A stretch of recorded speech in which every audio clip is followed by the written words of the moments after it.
Eu estou muito feliz por estar ressuscitando hoje um quadro no canal que estava parado há muito tempo e é por um motivo muito bom que eu estou fazendo essa ressurreição. Este quadro, o Sobretudo, é o quadro que eu havia criado uma vez para comentar justamente tudo aquilo que não se refere à literatura. Filmes a que eu assisti, lugares a que eu fui, sites que eu acessei, enfim, todo esse universo cultural que não é literário e que eu já comento, né, a literatura em outros vídeos. Só que assim, eu vinha tão pobre em referências não literárias ultimamente que eu deixei simplesmente esse quadro de lado e nunca mais voltei a fazer os vídeos. Mas agora, como vocês sabem, eu me mudei. Eu me mudei de Jaú para São José do Rio Preto. E São José do Rio Preto é uma cidade bem maior e com muito mais possibilidades. E assim, por uma decisão de vida também, eu me coloquei o desafio de ser uma pessoa que vai mais para a rua, que sai mais, que vai a eventos, que procura mais o que fazer fora de casa. E eu tenho conseguido fazer isso, ainda bem, e por isso hoje eu trago muitas referências do que aconteceu aí no último mês. Eu também trago uma reflexãozinha, porque talvez muitos de vocês que me assistam tenham um comportamento parecido com o meu. De fato, a cidade favorece você fazer atividades culturais que não sejam na sua própria casa, que não sejam eminentemente literárias. Mas a verdade é que em todo lugar existe alguma coisa para fazer se você busca essas coisas. No meu caso, eu não buscava. Por exemplo, aqui vocês verão que muito que eu vou dizer tem a ver com o Sesc, porque aqui tem Sesc, em Jaú não tinha, e em Franca também, que a minha cidade não tem, estão construindo. E assim, a verdade é que, ok, o Sesc oferece muita coisa e agora eu estou aproveitando. Só que eu morei, por exemplo, em Araraquara há mais de 3 anos e lá também tinha Sesc. Eu morei em São Carlos e, salvo engano, em São Carlos também tinha Sesc 1 ano. Ou seja, foram pelo menos uns 4 anos morando em cidades em que havia Sesc e eu nem sabia onde o Sesc ficava. Nunca procurei saber e muito menos procurei saber as atividades que rolavam ali. Ou seja, com certeza rolou muita coisa que me interessava, mas como eu não busquei, elas não vieram bater na minha porta. Então eu deixo essa dica. Preciso às vezes vencer essa inércia, não é fácil, e ir para o mundo, porque no mundo fora dos livros também tem muita coisa interessante, inclusive relacionada aos livros. Eu vou tratar aqui de várias frentes. Eu vou começar falando da peça que eu assisti, que foi assim maravilhosa. Depois eu vou falar de alguns filmes que eu assisti também. Esses foram no cinema e em casa, mas também envolveu o cinema, que eu não ia há muito tempo. E por fim, sobre 2 shows que eu fui no Sesc. A peça, gente, fazia muitos anos que eu não ia a uma peça. E sei lá, viu? Sei lá se eu já tinha ido a uma peça desse tipo alguma vez na minha vida. Porque, de fato, peça de teatro é meio complicada no interior. Eu fui a uma peça chamada Mary Stuart, que é uma adaptação de um texto do Schiller, o grande escritor e dramaturgo alemão. É uma adaptação feita pelo Ricardo Lísias, que vocês conhecem, eu já li aquele livro Divórcio, gostaria até de reler para fazer vídeo aqui no canal. E com um elenco assim de peso, uma peça muito produzida, uma peça com recursos, digamos assim, e que tem quase 2 horas de duração. E ela vai contar justamente a história dessa rainha, né, a Maria Stuart dos escoceses, que ficou ali sob a guarda, digamos assim, da Elizabeth I por 18, 19 anos e representava a ameaça católica ao reinado protestante da Elizabeth I. A Maria Stuart está ali no cerne desse estabelecimento do reinado da Rainha Elizabeth I e do estabelecimento e fixação do protestantismo na Inglaterra. E é uma história toda rocambolesca no sentido de ter muitos elementos reais, né? Que ensejam o drama, que ensejam o conflito, personagens muito interessantes, um duelo entre as duas mais interessante ainda. E assim, pelo que eu pude ver, porque essa peça é comentada em Da Alemanha, da Madame de Staël, a adaptação foi assim mais no sentido das falas, algum ajuste do que na estrutura da peça. Basicamente, a estrutura da peça que foi representada é a estrutura da peça escrita mesmo pelo Schiller. E eu gostei demais, primeiro que o teatro em si tem uma fisicalidade, uma presença, uma força que nada se compara àquilo. É emocionante. Foram 2 horas que eu fiquei imerso, sem piscar, assim, completo êxtase. Foi muito bom mesmo. Nada substitui aquela experiência. A entrega dos atores em cena.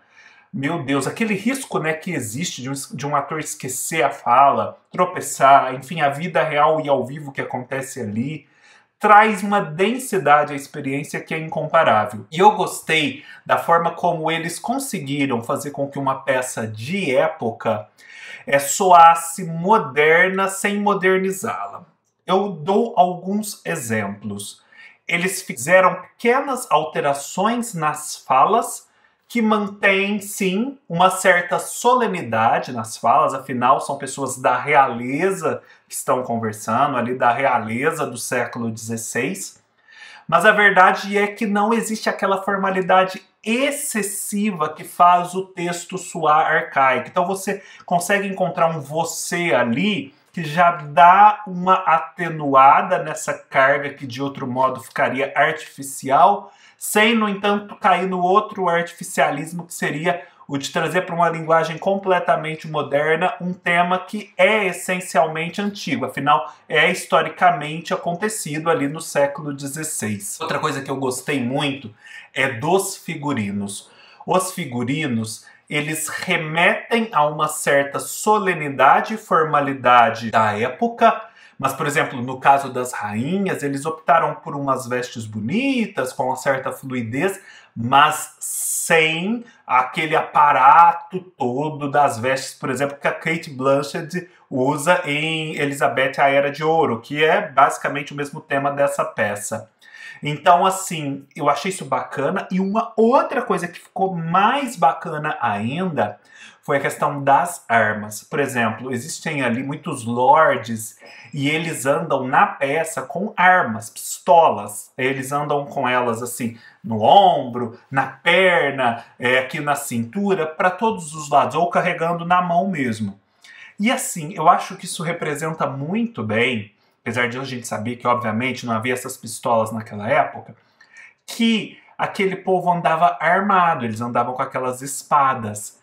E eu acho que a mesma sensação que as pessoas da época deviam ter ao ver essas pessoas andando com espadas, espadas que poderiam ser postas em prática, em uso a qualquer momento, é a que a gente sente assistindo a peça, vendo essas pessoas com armas de fogo, porque aquilo causa um desconforto ou excessivo que aquelas pessoas estejam assim tão preparadas para o combate o tempo todo, mesmo em situações mais triviais. Então, nesse sentido, essa adaptação para mim foi muito feliz. O cenário é aquele cenário mais moderno em que eles reduzem a estrutura para ela ser móvel e menos complicada, mas já ela transmite um clima, transmite uma atmosfera. Por exemplo, quando a Elizabeth está discutindo com os lords sobre a situação da Maria Stuart, é uma estrutura de metal em forma de triângulo e 2 escadas em que a Elizabeth fica lá em cima e também os lords ficam ali embaixo ou subindo ou descendo essas escadas.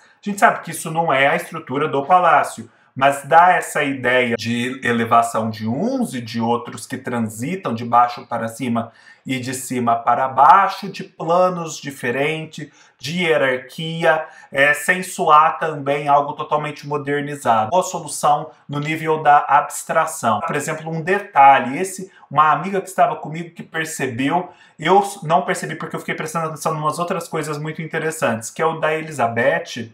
Ela fica com a coroa na mão dela, ela não usa a coroa. Ela fica com essa coroa na mão, ela fica jogando essa coroa de um lado para o outro ali, né, gesticulando com ela, mas ela em nenhum momento usa, enquanto a situação da Maria Stuart não é resolvida.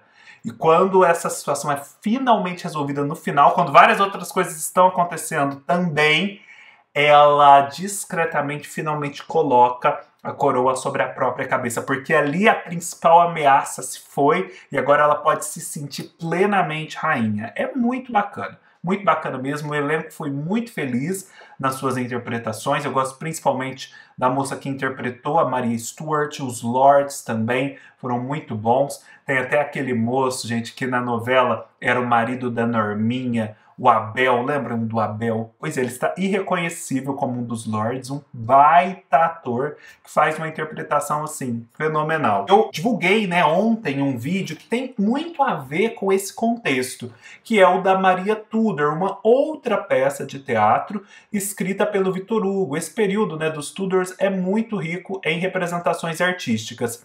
E essa Maria foi a outra Maria na vida da Elizabeth I, uma outra ameaça católica à Inglaterra protestante. Vale a pena conferir o vídeo e a peça porque é bem interessante. E para você também, assim como eu, não confundir mais a Maria Tudor com a Maria Stuart. Uma vez comentada essa peça, foi no Teatro do SESI, essa nem foi no Sesc, hein? Fiquem atentos ao Teatro do SESI também. Eu venho falar dos filmes que eu assisti. Primeiro, os 2 filmes que eu assisti no cinema, que foi o da Barbie e o do Oppenheimer. Já vou logo dizendo que eu realmente gostei muito do filme da Barbie. Eu já tinha ido ao cinema com boas expectativas e consegui ser surpreendido. Eu achei um filme, primeiro, visualmente muito interessante, toda aquela opção pela estilização e pela exploração desse universo constituído pela Barbie é muito interessante, foi muito bem executada, paleta de cores, os cenários, essa parte artística toda. Mas eu gostei principalmente do conteúdo e de como ele consegue ser um filme feminista sem cair em nenhuma simplificação, sem cair em nenhum maniqueísmo. Eu acho que ele tem muita complexidade, ele aposta na inteligência de quem está assistindo e fala muito pelas entrelinhas. É uma aposta muito grande nas entrelinhas de um filme que se tornou tão popular. Então, nesse sentido, pode ser que muita gente tenha assistido e não tenha captado o que estava passando nas entrelinhas. Mas eu gosto, por exemplo, da estrutura que eles trazem, que é a seguinte. Primeiro, a da história das bonecas, né? Eles exploram que primeiro as bonecas eram apenas filhas, bebês, e, portanto, a menina que brincava era sempre a figura da mãe e a boneca a figura da filha. Vem a Barbie, e a Barbie, ela revoluciona isso, ela não necessariamente será uma mãe, mas ela terá várias profissões. Então, a mulher que deixa de ser somente mãe, agora é somente profissional, ainda que possa executar várias profissões diferentes, enfim, que exista um leque de opções, a verdade é que ela é meio que reduzida a ser uma profissional.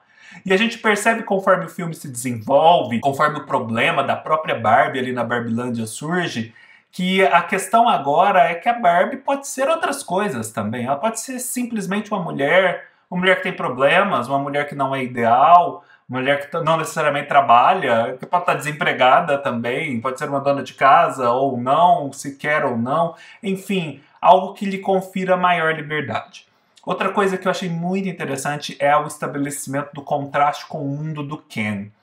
Porque se no nosso mundo, né, existe uma prevalência do patriarcado e a mulher é essa figura que está se firmando em prol da qual é preciso fazer essa militância, essa conscientização do feminismo, no mundo das Barbies existe um certo alijamento dos Kens, na medida em que eles não conseguem ser eles mesmos a não ser em relação às Barbies, né? Existe essa excessiva dependência e essa excessiva falta de uma função mais clara dentro da sociedade, de uma função que não seja subalternizada. E na medida em que o Ken vai para fora da Barbilândia, vê como é o patriarcado, descobre esse patriarcado pela primeira vez e volta para a Barbilândia, é muito interessante ver o contraste, porque eu acho que nesse contraste, ao mesmo tempo que se mostra como é no mundo real, o filme pondera que não é possível, não é viável que exista um desequilíbrio para nenhum dos lados. Não que ele fique didaticamente falando isso, mas é uma sugestão que é passada, de que um desequilíbrio tanto para um lado quanto para o outro, né? Se houvesse também esse desequilíbrio contra os homens, não seria dos mais positivos, porque ele é alienante em algum nível. E aí eu também gosto muito do outro nível de estrutura, né, que o filme tem, que é o do contraste da vida feminina na Barbilândia e da vida feminina no mundo real. Afinal de contas, as Barbies, né, vivem nesse mundo da mulher empoderada, em que até o Ken fica alijado, né, e os outros homens, e pensam que com isso, né, com a Barbie sendo essa figura ideal desse mundo ideal, esse simples ideal tenha se transformado numa prática e na vida real as coisas funcionem assim. Mas na verdade as coisas não funcionam assim. Essa idealização desse mundo feminino empoderado da Barbie não resultou num mundo empoderado feminino de verdade. Então, na medida em que isso vai sendo descoberto, é muito interessante também. Eu gostei muito, muito, muito da cena final. Eu acho a cena final genial, porque mostra uma entrelinha ali e que a gente tem uma expectativa que ainda é uma expectativa meio viciada, porque você pensa que a Barbie vai fazer uma coisa e ela na verdade faz uma outra coisa, mas aquilo que você pensou ainda é esperar da Barbie o desempenho de um estereótipo, ainda tem uma certa dose de preconceito em relação ao que uma mulher deve ser e deve buscar. Eu achei, assim, muito, muito bom mesmo. O segundo filme foi o Oppenheimer, né? Os dois acabaram sendo associados aí por conta da estreia. Foi um filme que eu gostei muito, é um filme mais longo, mais dialogado. É o filme que conta a história desse pai, da bomba atômica e de como o controle sobre a bomba e sua utilização vai escapando das suas mãos, culpa que ele vai sentindo e a perseguição que começam a fazer em relação a ele na medida em que ele decide ser contra certos encaminhamentos que haviam sido dados à questão. Eu acho que assim, eu gostei muito que o filme seja muito de diálogo, muito de atuação, que eles não tenham caído na tentação dos efeitos especiais, porque apesar de, ok, a história em si já não dava muito em si de efeitos especiais, mas em se tratando de uma bomba atômica, de um ambiente de guerra, o filme poderia sim sucumbir a mais efeitos especiais do que ele tem. Eu acho que foi uma coisa bem meio que na medida certa.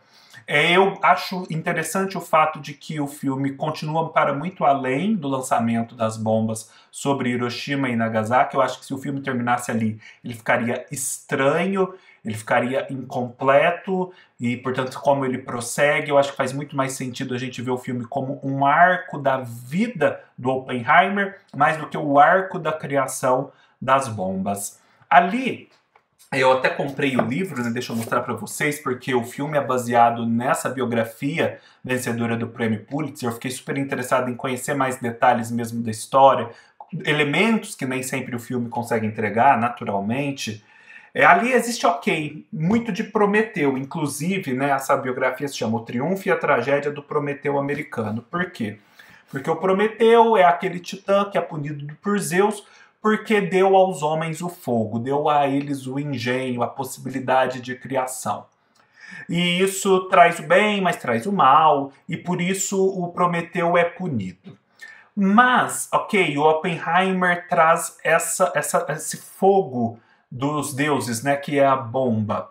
Só que eu acho que aqui a figura do Prometeu já é muito mais atenuada, porque o fogo do Prometeu em si é muito mais evidente, que traz imediatamente mais benefícios do que malefícios. Ao passo que essa bomba atômica, apesar de existir uma retórica em torno dela, segundo a qual ela é necessária naquele momento para deter os nazistas, a verdade é que o bem que ela pode produzir já é desde o início muito mais questionável do que o fogo do Prometeu. Eu acho que se for para falar assim, em mitologia grega, em tradições literárias, é muito mais fácil falar aqui da desmedida da híbris, porque a gente vê que existe um pouco da vaidade do Oppenheimer em ensejar essa criação, e que ali talvez ele dê um passo maior do que a perna e perca o controle da situação, né? Uma vez que a bomba é criada, ele já não é mais o pai da bomba. Essa bomba tem outros tutores que vão dar a ela encaminhamentos que ele não necessariamente deseja. Então, essa desmedida pessoal da vaidade, eu acho que é um elemento muito mais presente. E mais presente ainda é a questão do pacto fáustico. Eu acho que ali, por conta até da vaidade, existe um nítido pacto fáustico com as autoridades militares norte-americanas e um preço a ser pago. E o preço a ser pago é todo o dissabor que ele vai passar, principalmente na era McCarthy. Então, assim, a questão do Prometeu é presente, mas eu acho que ela é bem mais problemática. Existem outras correntes literárias, até o próprio drama dele, né, ali em saber se está fazendo a coisa certa ou não, são mais pronunciadas. Além disso, eu menciono 2 filmes que eu assisti no Disney Plus que eu achei que vale a pena comentar, que foram o Cruella e o Abracadabra, essa nova versão de Abracadabra. Porque os 2, né, são meio que remakes de filmes antigos. O Abracadabra eu achei que sobreviveu menos ao teste do tempo, porque eu me recordava daquele filme dos anos 90 de uma forma muito mais interessante. E esse remake, eu acho que segue até o filme dos anos 90, é uma coisa bem mais infantil, bem mais esquemática do que eu imaginava. Para mim, teria um apelo adulto mais forte em Abracadabra que eu não encontrei. De todo modo, foi gostoso acompanhar aquela história novamente, saber que as atrizes são as mesmas. Agora, reconhecer que uma delas é a Sarah Jessica Parker, coisa que eu nunca me atentei que fosse, enfim. Foi interessante, mas não recomendo. Agora, Cruella realmente foi uma live action que foi um sucesso. É um filme com densidade, com atuações muito boas, com cenas muito bem construídas, com uma tensão e um conflito bem desenvolvidos, assim, vale muito a pena. É um filmão mesmo, sabe? Não é só mais um filme comercial da Disney. E eu achei que, assim, aquela forma como a Cruella vai confrontando, né, a rival dela, a outra estilista, a baronesa. Gente, tem episódios ali maravilhosos. Aquele em que a baronesa tá entrando num evento, aí chega ela naquele caminhão de lixo, sai do caminhão de lixo com aquele vestido todo louco, e de repente o caminhão de lixo se afasta e aquele vestido vai se arrastando e se estendendo sobre a rua. Aquilo é genial. Tem uns lugares em que eles... Tem umas situações em que as luzes se apagam completamente no evento também que a baronesa está chegando. E aí eles projetam o nome da Cruella e de repente já voltam as luzes. Essas ideias eu achei geniais e que deram um tempero muito bom ao filme. Além disso, eu estava assistindo a muitos filmes relacionados ao Chekhov. Porque lá no Clube de Leitura de Contos, Novelas e Peças de Teatro, eu acabei de gravar o vídeo sobre Chekhov, foi a nossa leitura de agosto, a gente teve encontro, e aí eu passei a assistir vários filmes relacionados. E aí, então, assim, eu não vou me estender sobre eles, eu só vou pontuar, porque você pode depois aderir ao clube e assistir ao vídeo, que está bem bacana, 1 hora de duração, em que eu também comento os filmes. Então, eu assisti ao Drive My Car, que ganhou o Oscar de melhor filme estrangeiro, um filme japonês, está no MUBI, e que é todo construído, né, em torno da peça Tilvânia, do Chekhov. E assim, apesar de ser uma obra baseada no conto do Murakami, ela é construída por si em torno da peça Tilvânia, do Chekhov. Muito interessante, muito bacana os paralelos que podem ser feitos. Existe um outro Tilvânia que está disponível no YouTube, que é uma produção da BBC, que, meu Deus, vale muito a pena assistir.